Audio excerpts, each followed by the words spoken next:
Welcome to a powerful video session with the legendary Jim Rohn. In this training, Jim will share with you some invaluable insights and techniques to help you develop a winning mindset that can transform your life. Jim was a renowned motivational speaker and entrepreneur who inspired millions of people around the world with his teachings on personal development, success, and leadership. His wisdom and practical strategies have helped countless individuals achieve their goals and unlock their full potential.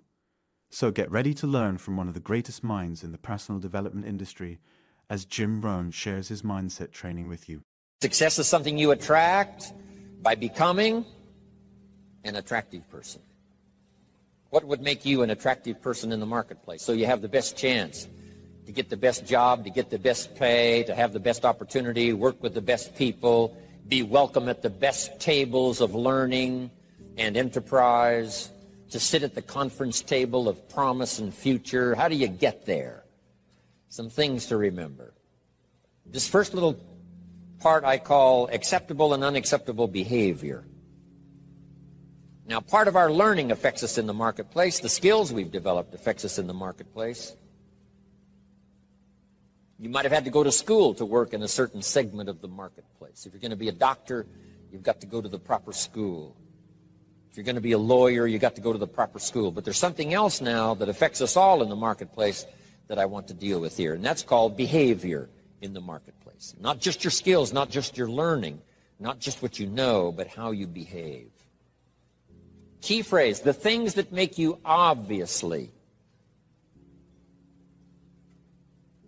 a good person, an acceptable person, or unacceptable.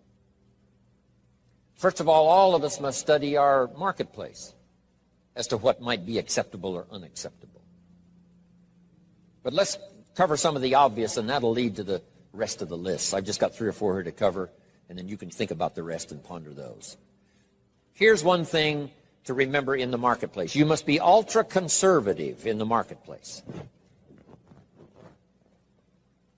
Ultra-conservative in your behavior, because this determines your future. This determines your paycheck. This determines the circles you can get into and the ones you can't get into. I've got some examples here, and you'll see where I'm going. Here's number 1, your language. The language you use in the marketplace has so much to do with your paycheck. Now, in some areas, that may not be totally true, where you could use bad language and tell dirty stories and cuss all day long and it wouldn't make any difference. You know, if you're around people that cuss all day long and tell dirty stories, what difference does it make? Doesn't make any difference. But if you would like to exercise your skill and ability in another segment of the marketplace, here's one thing you might have to correct, or you might have to at least watch carefully, and that's your language in the marketplace. So jot this down. Be ultra-conservative in your language in the marketplace. Otherwise, you may destroy parts of the market that would gladly accept you and your product and your service if your language wasn't so unacceptable. Guy says, well, I'll tell dirty stories and cuss wherever I please, and I'm not saying that's wrong. I'm just saying it'll cost you. In some areas of business in the marketplace, it's going to cost you. Here's a guy that makes $100,000 a year, could make $250,000 easy. The other $150,000 disappears because of his bad language in the marketplace. He's unacceptable in some circles. They won't listen to his story, even though he has something good to share. So you see where I'm going here? Language in the marketplace. Here's what's the safest. Save your jokes for the bar or the pub. Don't put them on the marketplace. Or the inner circle, you know, where all the stories and stuff may be acceptable as you trade stories. But in the marketplace, you've got to be ultra-conservative, shift gears if you have a problem, shift gears, especially in the marketplace, and make sure that it isn't costing you a big share of your marketplace unduly. Because there's no use suffering an extra $100,000, $200,000 a year income simply because you're careless with your language in the marketplace. So of all the places not to be careless, it's in the marketplace concerning your language. So do you see where I'm going here? Next is habits. You just got to be careful of those. Smoking. Guy walks into an office and says, where's your ashtrays? How come you don't have any ashtrays? Well, ashtrays probably mean what? No ashtrays mean. Right? They don't smoke here. Oh, yeah, I forgot. So what I'm saying now, I'm not saying right or wrong to smoke. I'm just saying be careful in the marketplace that you aren't disturbing and wiping out and closing the door on a market you could enjoy simply because you're a bit careless about your habits. Habits. Now, I don't smoke, so I don't have this challenge for me, except a fine cigar after a unique meal. Some places around the world still know how to prepare a gentleman's cigar. It's kind of an interesting experience, mostly for show. As long as you know which end to dip in the brandy, right? But you see where I'm going here now on habits. Habits. Zig Ziglar talked about the man who was late. Who was late. I'm telling you, there's some circles, if you're late, you're not welcome anymore. You say, well, I've been late all my life. You know, if people don't like that, that's too bad. I'm saying that's okay. You can have that attitude if you want to, but what if it cost you $100,000 a year? Wouldn't you reconsider? That's too much to pay for the luxury of some habit that you could easily correct and maybe enjoy the benefits of a marketplace that's been closed up until now. This is all I'm saying. Take a look at your habits. Take a look at your language. Here's another one. Your dress. Now, sometimes dress changes regionally. In San Francisco on a business day, they wouldn't expect you to look like West Palm Beach. If you dress like West Palm Beach on a business day in San Francisco, they'll treat you casual, right? Not appropriate dress. So part of this is company, part of it is region, part of it is locality, part of it is community. What's acceptable in the marketplace on a conservative basis? What would be acceptable to everyone in San Francisco? To be dressed conservatively. In West Palm Beach, you can have a casual business dress. Perfectly acceptable. The key is to find out so that you don't cost yourself market that you could enjoy. You don't cost yourself customers that you could have. You don't cost yourself people that would gladly join and be part of it except for these difficulties. I had to learn some of this stuff. All of us have to learn the social graces and what's acceptable. The white socks don't go with the black tuxedo. I mean, some things you just have to learn. What if a guy called on farmers in his tuxedo? See, the word would spread. You should see this clown. So now that's the severe side, but here's what I'm asking you. Check your dress, check your clothes, check your attitude, check your behavior, check your language, check your habits, especially in the marketplace where you get paid. No use slamming the doors you don't need to slam. No use shutting off opportunity that you don't need to shut off by not considering some of these things, okay? One more I found important. Make your employer, not your banker. I wondered why a few opportunities I lost because too quickly I asked for a raise. I'd only been there a month, and I said, could I have an advance? An employer says, wow, I thought we hired the right guy, but this guy needs extra money already. Can't manage his affairs, has to have an advance. So here's what don't make your employer your banker. Make your banker your banker. If you need a little extra money, go to your bank. Go somewhere, but not to your employer. Here's why. An employer is like opportunity. Opportunity doesn't want to see your need. Opportunity wants to see your seed. So let employer be employer, let banker be banker, let friend be friend.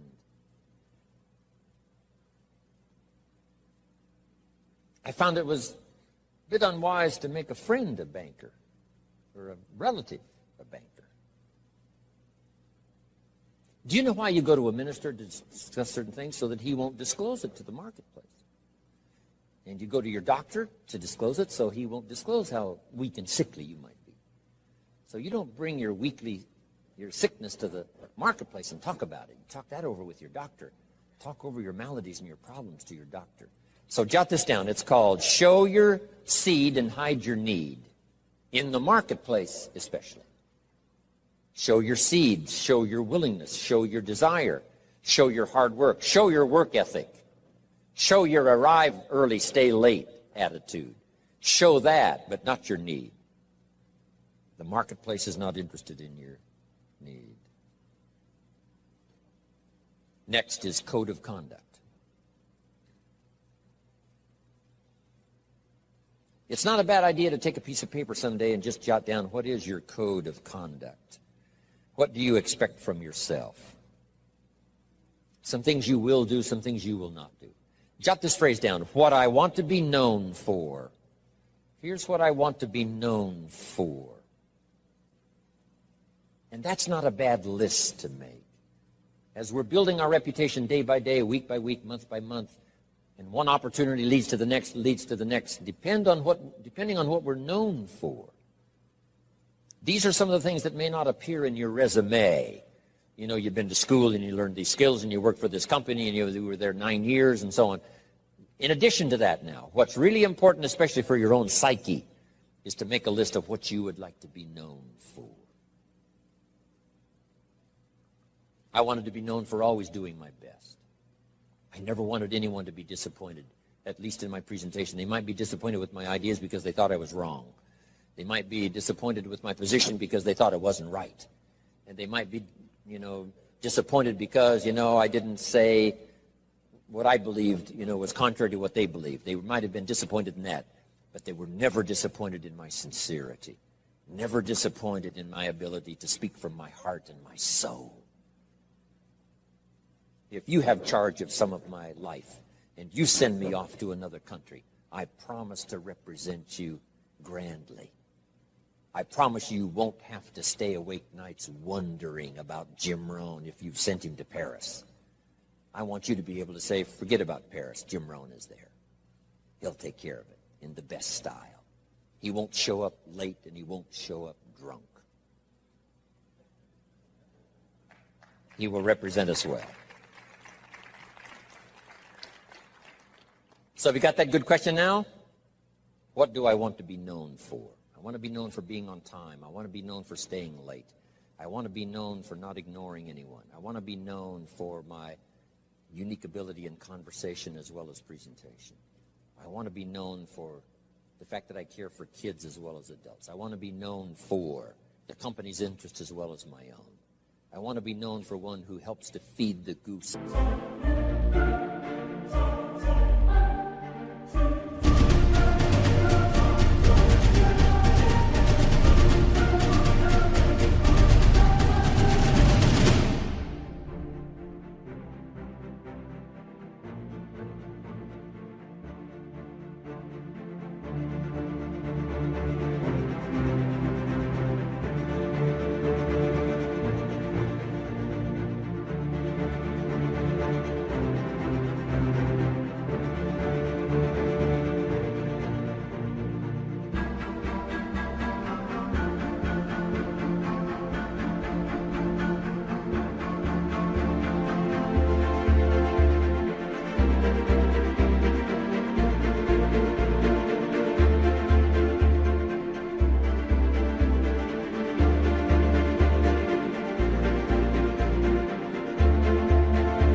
The golden eggs.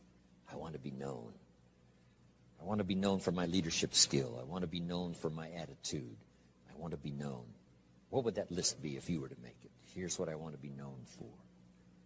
Sometime in the privacy of your own thoughts, away somewhere, just work on that list. Here's the reputation I want to build. Now, here's what's next under personal development. Under personal development, develop these 5 abilities.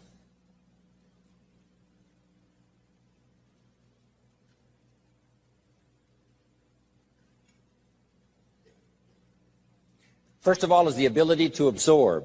One of the big challenges for being here now, especially for 3 full days, some of you, it's going to be a challenge to try to get it all.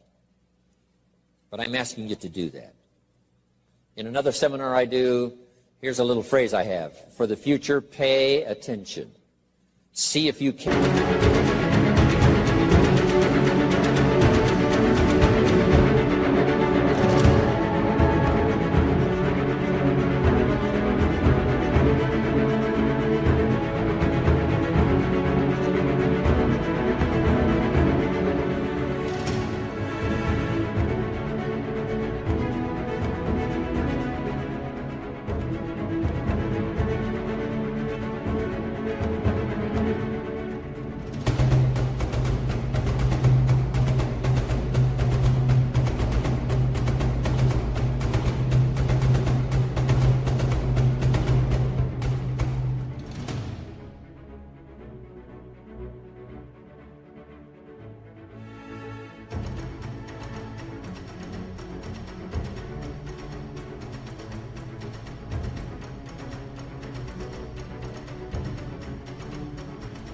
can't get everything.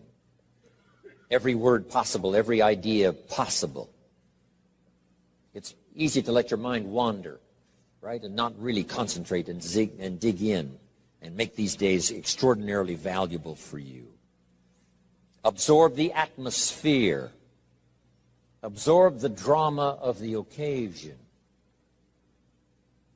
Absorb the spirit of the occasion. Absorb the reasons for coming here, and then the reasons for going back home and making a difference. Absorb the variety of voices you're going to hear this weekend. And absorb the provocative ideas as well as the ones that you agree with. Absorb all of that. Take it all in. By listening intently, taking good notes, talking with each other. Here's one more. Absorb the drama of each other. You're going to have a chance to meet some excellent people here. Okay? Losers don't pay this kind of money to come to seminars. The reason why the price tag is substantial is because when you get here, you'll have an excellent chance of meeting some pretty good folks. Even if they borrowed the money to get here. At least they knew how to do that. Whatever it takes. So don't go away without meeting some people. Here's the next part. Listen to the testimonials. You may pick up some ideas from someone's testimonial that will be just as valuable as what I share from this podium. And sometimes a word spoken in private from someone's unique testimonial is so powerful. It's just as powerful as all the words given by the presenter. So take that all home. Key, absorb the chance for a new beginning. I don't know where you are at the moment. This is sort of mid-year. First 6 months, getting ready now for the last 6 months. And as you pause mid-year to contemplate the past and think about the future, as you ponder for a while ideas that you've already heard, anticipating that you're going to hear some more, how could that create for you a new beginning? There's so many ways to create a new beginning if you just think about it. Or think about the automatic ways of creating a new beginning. Here's a pretty good list. At the beginning of the day, this is a brand new day. I love to get up early now. I used to stay up so late. I got up late. I used to say if the good Lord wanted you to see the sunrise, he'd have made it later in the morning. But now I don't do that anymore. I try to get to bed as early as I can. Sometimes it's not easy, especially when you travel and with jet lag and all the rest, around the world. But I try to get up now early in the morning. Unique thing about early in the morning, you haven't messed up the day yet. I mean, it's just there. It's ready, fresh. It's like being born again. A new day is like being born again. A chance for a new day, a new life. You've never lived this day before. Only in your mind developing plans, but you've never actually walked into this day before. Now you have a chance to watch the sun come up and then stride into this new day. Call yourself a new person, whatever that little trick you have to learn. This is a new day for me. This is a new life for me. Next, at the beginning of the week, that seventh day, I think, has more than one purpose, the seventh day. So just make the note. How to best use the seventh day. It says what? 6 days of labor, working miracles, turning thoughts and faith into reality. Then after 6 days of miracle working, turning ideas into reality, now it says, take the seventh day. And yes, the seventh day could be for spirituality. Yes, the seventh day is to contemplate God. Yes, the seventh day could be called for worship. Yes, the seventh day is to take some time off. Yes, the seventh day is to be with your family. Yes, the seventh day is change of pace. But here's a good idea for the seventh day.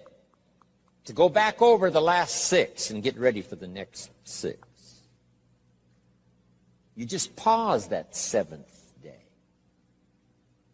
Because I have another little piece on that in this list of 5. And maybe now mid-year, having come here for this weekend, mid-year, You can think of ways to gather up what's happened to you since the first of the year till now. The drama, the disappointments, the highs and the lows and the mixture and the stock market and whatever has happened to you, these 6 months, and say, I'm going to go home and create a new beginning. I'm not going to be the same again after this weekend. You can conclude that, and I promise you, the days can be so extraordinary, you won't be able to believe it. So absorb everything. Take it all in. Don't miss anything. The sound, the music, the sights, the atmosphere. My friend Bill Bailey has this extraordinary gift. He doesn't miss anything. Better for him to go to Acapulco, come back and tell you about it, than it is to go yourself. And the reason is, if he goes, he won't miss anything. He'll soak up every detail. Every person he met, the food and the aromas and the sights and the sounds and the colors and the people and the countryside. Then he has the gift of language. When he comes back home, he can tell it to you. When he talks, you can feel the water lapping on your feet. You can smell the aroma of the food. You can see the colors and the people. 2 gifts: to get it, second gift, to share it. And put it in dynamic words, leaving out no detail. Because here's the key to remember: the drama is in the detail. Lady tells me I've lost 60 pounds. I said, well, is that it? Is that the end of the story? She said, oh, no. Oh, no. There's a lot more to the story than that. And I said, well, I appreciate the number, but give me the details. What was going on in your life before? She says, well, misery you can't believe. I know I missed 3 good jobs just because I had too many pounds. And I says, how do you feel now? And she starts to cry. Wow, that's what I want to hear. The details. The drama is in the details. Give me the numbers, yes, but what does this number mean? For some people, the number means everything, before and after. The number means so much drama you can't believe, before and after. Before the day and after the day. Give me the details. Absorb, take it in, don't miss anything.